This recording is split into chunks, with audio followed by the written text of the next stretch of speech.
प्रणाम सब गोटे के। हम ममता ठाकुर एकटा पाबनि के गीत सुना रहल छी, तो सुनू।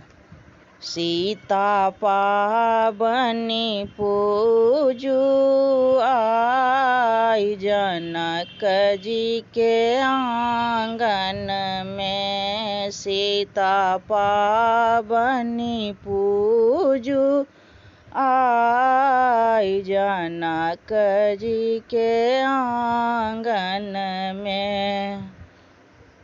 पहिले जे पूजब सीता दुर्गा भवानी, पहिले जे पूजब सीता दुर्गा भवानी, तखन गौरी दाई जनक जी के आंगन में। तखन गौरी दाई जनक जी के आंगन में। तखन पूजब सीता नाग बिषहारा, तखन पूजब सीता नाग बिषहारा, तखन कुल परिवार जनक जी के आंगन में।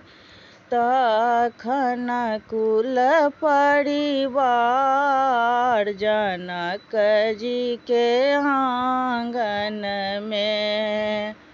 दुर्गा जे देती सीता अन्न धन लक्ष्मी, दुर्गा जे देती सीता अन्न धन लक्ष्मी, गौरी देती सोहाग जनक जी के आंगन में। गौरी देती सोहाग जनक जी के आंगन में। नाग बिषहारा देत भाई सहोदर, नाग बिषहारा देत भाई सहोदर, परिजन देत आशीर्वाद जनक जी के आंगन में।